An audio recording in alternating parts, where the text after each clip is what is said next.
Let's talk about the founding of Baekje and its founder or founders. Now this video follows the video of the founding of Goguryeo and its founder Jumong or Dongmyeong. So I suggest you watch that first. But to recap just a little bit, Jumong was born in East Buyo. But the king there wanted to kill him, so he fled, leaving his wife and son Yuri behind. He then married a princess of Jolbon Buyo and had two sons with her, Biryu and Onjo, and he established the kingdom of Goguryeo. Now Yuri and his mother came to Goguryeo in 19 BCE, the year that Jumong died. There are speculations that Yuri was not his son, but rather a usurper, but the sources do say that Jumong named Yuri as his heir. Now imagine you're Jumong's second wife, the mother of Biryu and Onjo. You are queen and have raised the king's sons for almost 20 years, and in land where you grew up as a princess with your father as king.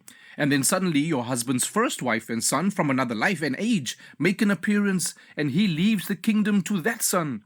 I would have been furious. So naturally, Queen Sosono took her sons and fled south.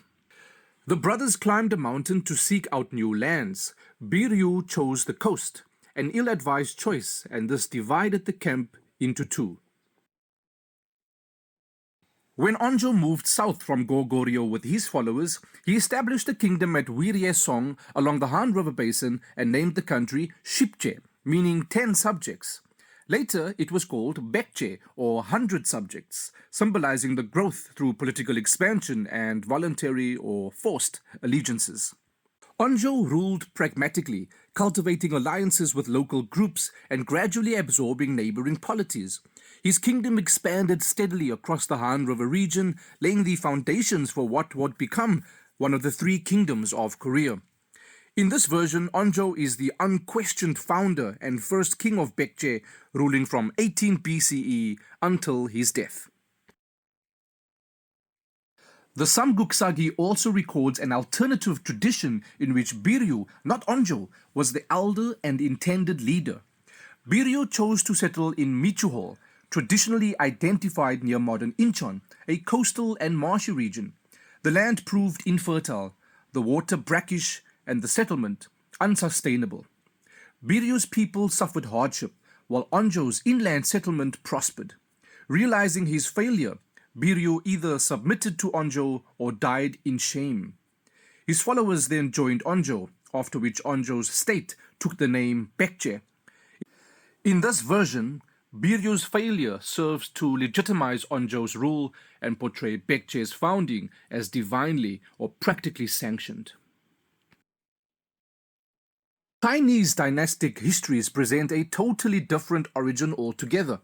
In these sources, Baekje's founder is Gutae or Gui, not Onjo.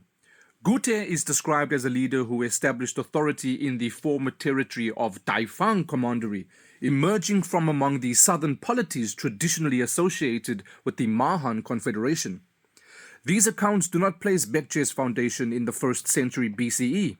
Instead, they imply a later formation, likely in the 3rd century CE, when local chiefs consolidated power and organized a centralized kingdom.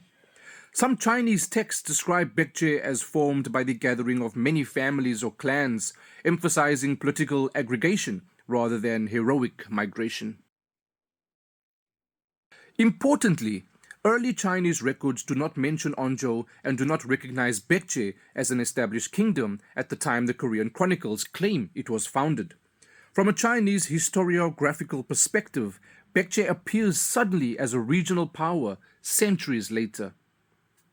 Onjo stands at the center of Baekje's traditional founding story as preserved in Korean chronicles, while Biryu represents an alternative internal tradition and Gutae a competing external Chinese account, together revealing Baekje's origin as a layered fusion of legend, politics, and later historical memory rather than a single uncontested event.